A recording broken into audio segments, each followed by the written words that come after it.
Robot Deepavali அந்த படத்தில் தான் முதல்ல நடித்தார். நான் ரோபோ எல்லோரும் தீபாவளி படத்தில் ஜெயம் ரவியோட ஃப்ரெண்டாக நடிச்சிருப்போம். அப்போது லஞ்ச் டைமில் அவர் வந்து நடித்து காட்டுவார். அப்போது கண்ணை மூடிட்டு பார்த்தாக்க கேப்டன் வாய்ஸ் அப்படியே கேப்டனே வந்து நிற்கிற மாதிரி இருக்கும். ஜாதி ஜாதின்னு சொல்கிறியடா, ஜாதியாடா உங்களை பெற்றுச்சு, உங்கள் அம்மாடா. அது கண்ணை மூடிட்டு பார்த்தாக்க அப்படியே கேப்டன் நம்ம முன்னாடி வந்து நின்று பேசுகிற மாதிரி இருக்கும். அப்படி கேப்டன் மாதிரியே பேசுவார். அந்த ஷூட்டிங் ஸ்பாட்டில் அவருடைய மகள் இந்திரஜா அப்போ 2-3 வயசு தான் இருக்கும். அவங்களும் அந்த புரட்சி தலைவர் மாதிரி அப்படிலாம் பண்ணி நடிச்சுக்கிற பேச்சே வராது.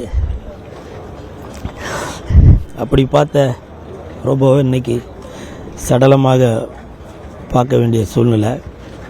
இப்போ சமீபத்தில் ஒரு வாரம் முன்னாடி கூட ஒரு நிகழ்ச்சியில் சந்திக்கிறப்ப சொன்னார், கூலு லெஜண்ட் சரவணன் ரசிகர் மன்றத்தில் இருக்கீங்க போல், வீடியோலாம் பார்த்தேன் அப்படின்னு சொல்லிட்டு என்னுடைய அந்த கரகரத்த குரலில் மிமிக்ரி பண்ணி காமிச்சார். தண்ணியில் இருக்கும் மீன், நாங்களாம் லெஜண்டோட ஃபேனு அப்படின்னு சொல்லி என்னோடய கரகரத்த குரலே பேசிட்டு என்னை கட்டி பிடிச்சி முத்தம் கொடுத்தாங்க. இன்னமும் ஞாபகம் இருக்குது. அப்படி ஒருத்தரை பார்த்த உடனே அவருடைய வாய்ஸை எடுக்கக்கூடிய திறமை உள்ள ஒரு கலைஞன். அந்த கலைஞனை 46 வயசுலேயே அந்த ஆண்டவன் எடுத்துக்கொண்டார். ஆண்டவா, அந்த மாதிரி ஒரு கலைஞனை எடுக்கிறதுக்கு உனக்கு எப்படி மனசு வந்தது?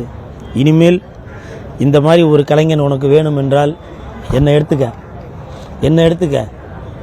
அந்த சிரிக்க வைக்கும் கலைஞனை விட்டு என்னை எடுத்துக்க. இது பார்க்குறவங்களுக்கு ஏதோ கோமாளித்தனமாக தெரியலாம்.